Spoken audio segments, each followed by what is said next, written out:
Jesus and the apostles went into Sychar and preached 2 days before they established their camp on Mount Gerizim. And many of the dwellers in Sychar believed the gospel and made request for baptism, but the apostles of Jesus did not yet baptize. The first night of the camp on Mount Gerizim, the apostles expected that Jesus would rebuke them for their attitude toward the woman at Jacob's well, but he made no reference to the matter. Instead, he gave them that memorable talk on the realities which are central in the kingdom of God. In any religion, it is very easy to allow values to become disproportionate and to permit facts to occupy the place of truth in one's theology. The fact of the cross became the very center of subsequent Christianity, but it is not the central truth of the religion which may be derived from the life and teachings of Jesus of Nazareth. The theme of Jesus' teaching on Mount Gerizim was that he wants all men to see God as a father friend, just as he, Jesus, is a brother friend. And again he impressed upon them that love is the greatest relationship in the world, in the universe, just as truth is the greatest pronouncement of the observation of these divine relationships. Jesus declared himself so fully to the Samaritans because he could safely do so, and because he knew that he would not again visit the heart of Samaria to preach the gospel of the kingdom. Jesus and the 12 camped on Mount Gerizim until the end of August. They preached the good news of the kingdom, the fatherhood of God, to the Samaritans in the cities by day, and spent the nights at the camp.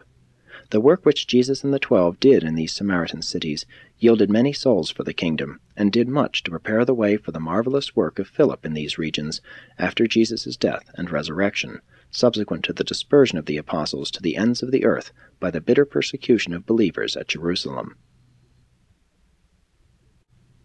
7. Teachings about prayer and worship. At the evening conferences on Mount Gerizim, Jesus taught many great truths, and in particular he laid emphasis on the following. True religion is the act of an individual soul in its self-conscious relations with the Creator. Organized religion is man's attempt to socialize the worship of individual religionists. Worship, contemplation of the spiritual, must alternate with service, contact with material reality. Work should alternate with play. Religion should be balanced by humor. Profound philosophy should be relieved by rhythmic poetry. The strain of living, the time tension of personality, should be relaxed by the restfulness of worship. The feelings of insecurity arising from the fear of personality isolation in the universe should be antidoted by the faith contemplation of the Father and by the attempted realization of the Supreme. Prayer is designed to make man less thinking, but more realizing. It is not designed to increase knowledge, but rather to expand insight. Worship is intended to anticipate the better life ahead, and then to reflect these new spiritual significances back onto the life which now is. Prayer is spiritually sustaining, but worship is divinely creative. Worship is the technique of looking to the one for the inspiration of service to the many. Worship is the yardstick which measures the extent of the soul's detachment from the material universe and its simultaneous and secure attachment to the spiritual realities of all creation. Prayer is self-reminding, sublime thinking. Worship is self-forgetting, super-thinking.